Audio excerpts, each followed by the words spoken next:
the protectors of the Wood podcast. Remember that everyone can make a difference and every action counts. This podcast tells the story of misfit teenagers struggling to band together and help our world through this crisis. Episode number 56, The Goose That Laid the Golden Egg.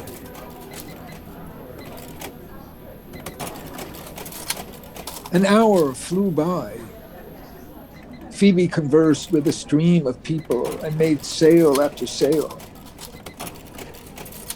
When her customers were gone, she noticed Gilligan standing by the door. She waved and he walked over to her, smiling. I'm a very lucky man.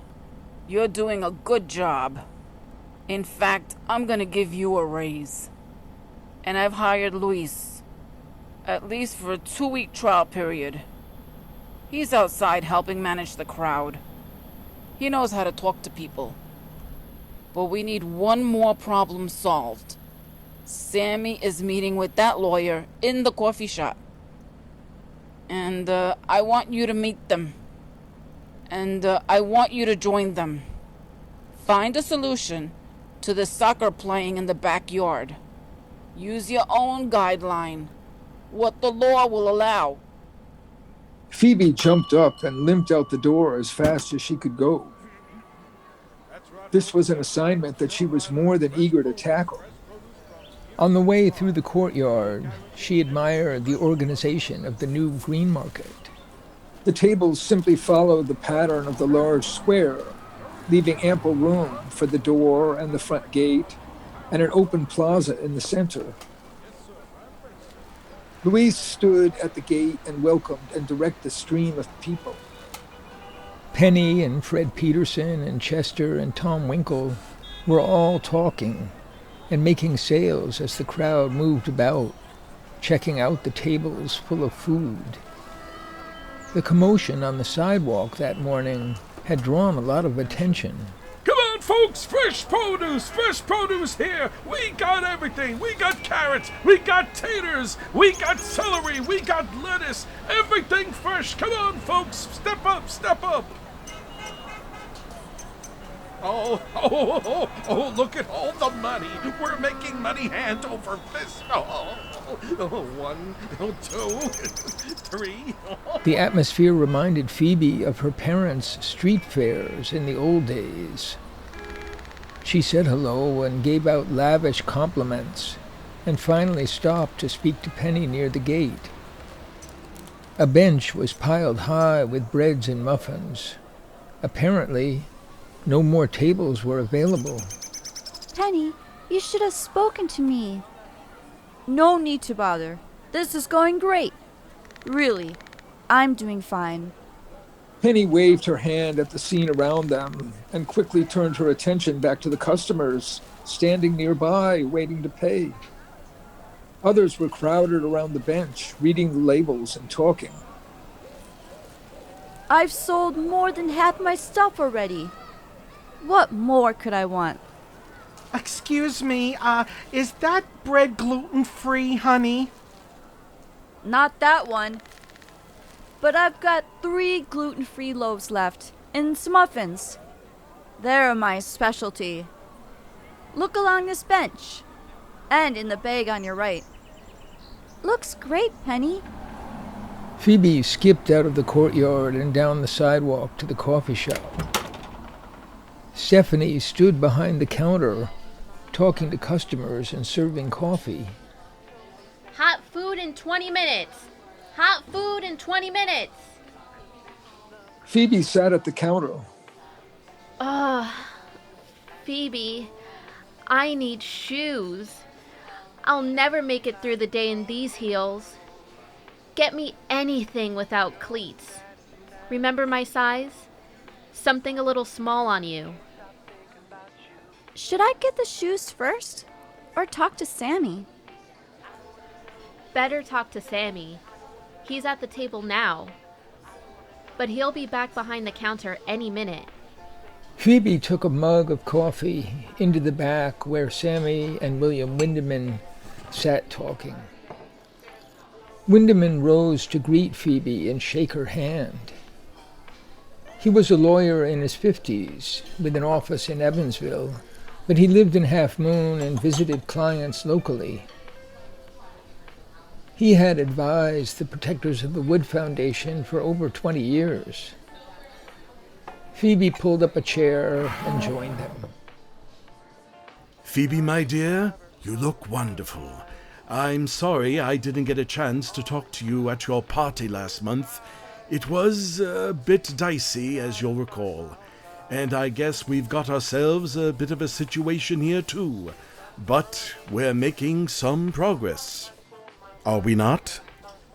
Windeman looked at Sammy for confirmation. Oh, I think so. Phoebe may be a tougher judge than I am, but I think we've got a good list of short-term solutions. Sammy looked at a page of notes on the table before him. You've got hungry people waiting. So let's start with anything urgent. Very well then, here are some guidelines. If you don't charge admission or create a disturbance or pack in more than 95 people, you are within your rights to run this concert. But of course, the police can harass you over a variety of things. We need to restrain their behavior and provide witnesses in court if it comes to that. I've advised Sammy to find credible, respected adults who can observe the proceedings both inside and at the front door. Journalists, lawyers, teachers, people like that. And I barely know any of those folks. This is where you come in. Sammy gave Phoebe a pointed look. Me? I've been out of town for a year. But Stephanie's uncle is the editor of the Evansville Record. Sammy looked at Windeman. See? I told you! And Mr. Windeman, you're a lawyer. Can you attend the concert? Of course. I wouldn't miss it for the world. And I'll be useful, believe me. But I'm your lawyer. We'll need some adults not on your payroll. How about Reverend Tuck? I thought of him, but I decided to leave him alone. He's got his own problems to worry about. Well, we'll work on it. What's next? You've got no insurance for running soccer games in the backyard, and it's not clear to me how you can get any. As a store that is presumably doing this to attract customers, a rather unusual thing to do, you're in a kind of legal netherworld. To the best of my knowledge, insurance companies will have no track record for this kind of thing, and will refuse to touch it. Phoebe scowled, but did not speak. But I've come up with an idea that might work. You must have relationships with people in the soccer world, coaches and administrators at schools and clubs. What if you and Sammy were to rent your backyards to an organization that runs a soccer program? What if they already have insurance for their games, practices, whatever? What if their teams play all over the valley, wherever they can find a convenient patch of grass? It's my understanding that team members of a club or school would be automatically insured for legitimate practices and games for registered players. If you rent your field to them, it would be difficult to hold you liable. I've got to look into it in depth, but as an emergency idea, it's pretty good. I'll draw up an agreement. Just rent the space to someone who will assume responsibility. For $1 or $1,000, whatever you like. These backyards open onto Stable Lane. It's perfectly credible that the field can be used independently of the stores. Now, of course, you cannot disturb the peace. People may complain. We'll do it, Mr. Windeman. You're just the person we need. I'll get in touch with the Half Moon Soccer Club. They're our only hope. But it's a decent chance. Call me William, and you'd better hurry. I'll drop a contract, and pay you another visit tomorrow, hopefully by 2 in the afternoon. I'll leave blanks for the details. We need one more important favor. Come next door with me and talk to Gilligan. Of course. He owns half the field, and will need to sign that agreement. And, incidentally, give me a check for my services. Why should your opponents have all the advantages when I'm here to advise you? I'll have a renter for you by tomorrow. Anything else? Don't forget the promises you made last night. Staff for the front and back door, dealing with crowds on the sidewalk, counting customers and holding the number below 95. That's all in your department. I can do it. But Sammy, please follow through with Chief Santiago. Yes, I haven't forgotten. Thank you. She held out her hand, and Sammy slapped her 5. I've got to run, and so do you. Thank you so much, William. Can I tell Gilligan you'll be coming by soon? Please do, and take my card. Call me directly if you need me. Phoebe waved to Stephanie as she headed out for the sidewalk. Oh, my feet. My feet. Phoebe selected a bright orange pair of indoor soccer shoes and gave them to a grateful Stephanie. Windeman arrived to speak to Gilligan, and the 2 men moved to the back room to talk. Phoebe spent what felt like a month at the cash register. She became aware that she had eaten nothing all day and occupied her mind with visions of eggs and fried potatoes, grilled fish, and sandwiches of all kinds. Finally, Gilligan and Windeman reappeared, both smiling and shaking hands as they parted. Gilligan strolled over to the counter and waited for Phoebe to be free. A meeting that was actually useful. A rare thing in life. We ended up sitting on the back steps, and it's the first time I ever really looked at that yard. I'll give you 1 day to rent it to an organization with insurance. 1 day. Otherwise, you'll have to move this soccer group somewhere else. I understand.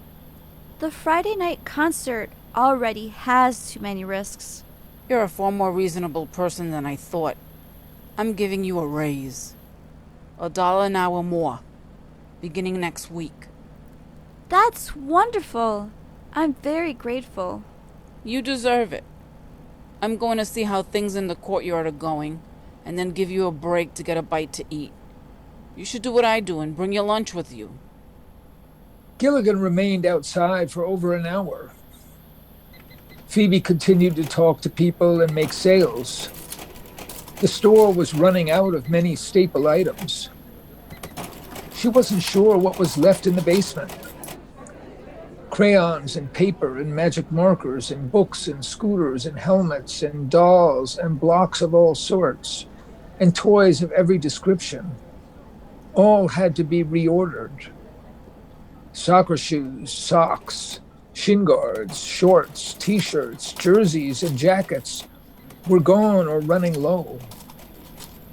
There wasn't a soccer ball, other than Phoebe's practice balls, left in the store. The place was a mess. Debris flowed in from the green market like an avalanche. Lemon cuke skins, peach pits, corn husks, blackberries, roasted finger beans, paper and plastic bags, and 100 other things were all over the floor and even on the tables and shelves. Phoebe darted around, sweeping parts of the store whenever no customers asked for her attention. She was feeling faint when Gilligan and Luis returned.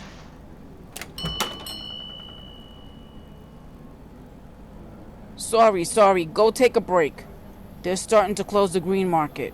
We had to make arrangements for tomorrow. Here's a list of things we're out of. I'll see what's left in the basement before I get lunch. But I'm sure you'll want to reorder. Gilligan scanned the 2-page list. Some list. Yes, indeed.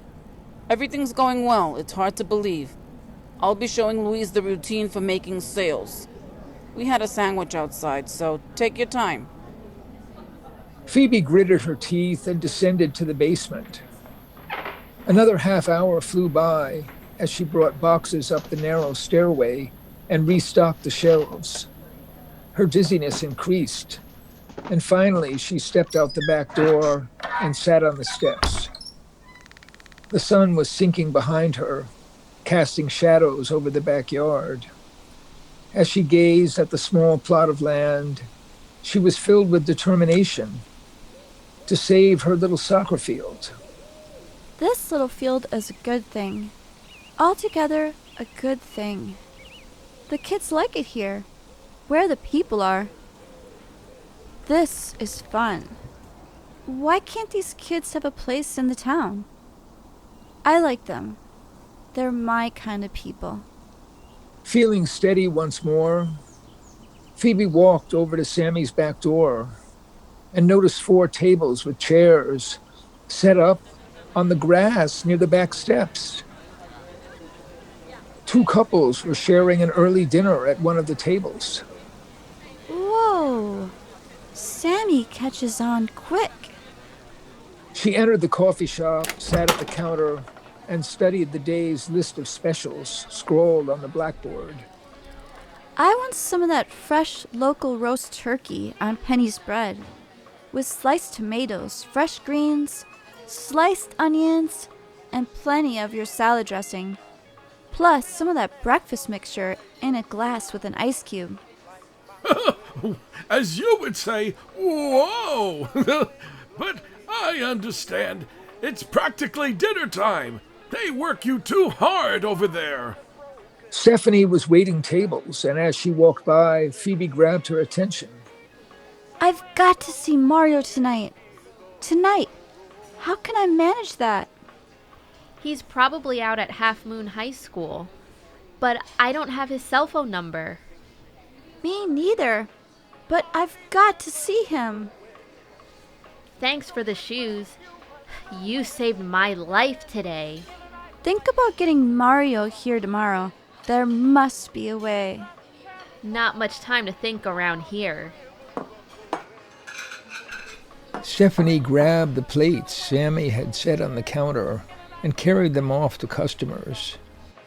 Sammy set a large glass of iced breakfast mixture tea before Phoebe, and then a plate carrying a huge sandwich dripping with juices of turkey and tomatoes and dressing. Phoebe put a $20 bill on the counter. I got a race today. I'll be out back. Hey, nice going! That reminds me, I've put a few tables out there to add some atmosphere for people.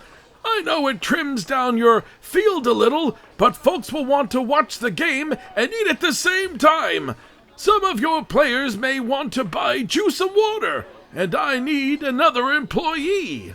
Phoebe made her little bow and said, You found the goose that laid the golden egg.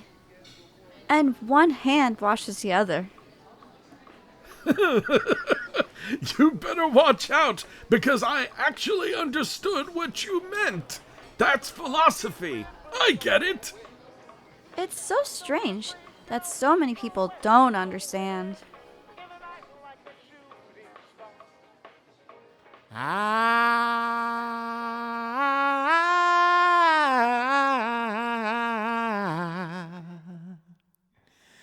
I got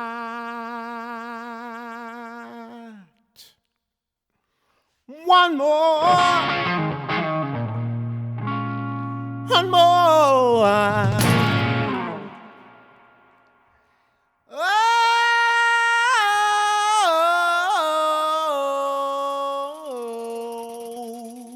One more river to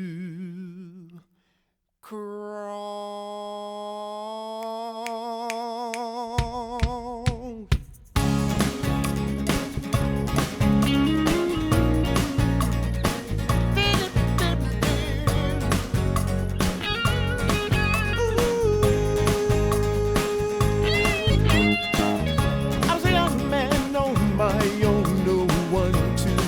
my way. I can hear the wind blowing as the water roars. Crazy hearts in a broken world is bound for trouble, I say. Hear the wind blowing and hear the water roar. Will it ever be the break of day? They say all these rivers are flowing. Don't be afraid, you must know where you're going. In the night like a shooting star, we must travel far. All these rivers are flowing. Don't be afraid, you must know where you're going. In the night like a shooting star, we must travel far.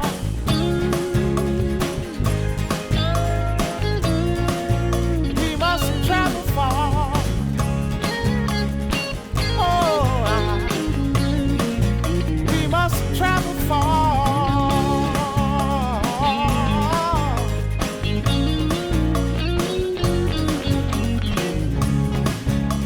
Yeah. Come on. Here you go. Come on.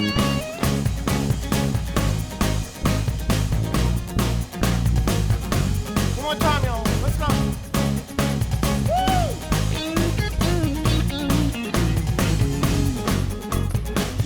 She was a young girl on her own, no one to light her way. She could hear the wind blowing as the water roared. Will it ever be the break of day? They say all these rivers are flowing. Don't be afraid, girl, just go where you're going. In the night like a shooting star, we must travel far.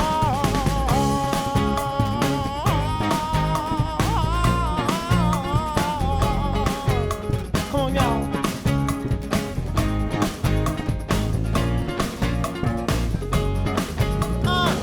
All these rivers, all these rivers, all these rivers, all these rivers, all these rivers, all these rivers, all these rivers, all these rivers, all the rivers, all these rivers, all these rivers, all the rivers, all these rivers, all these rivers, all the rivers, all these rivers,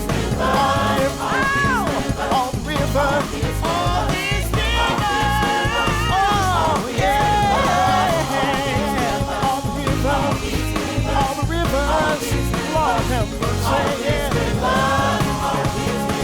Sometimes I get tired, I do.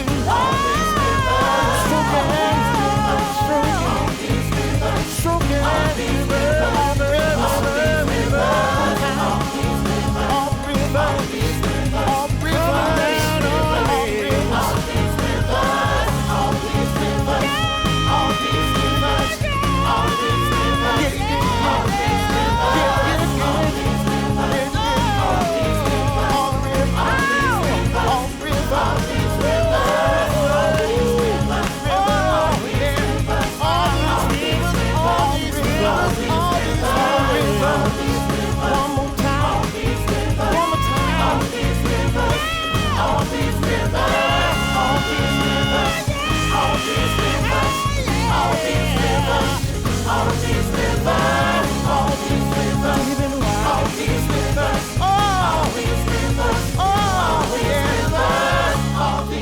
I think I'm getting wet.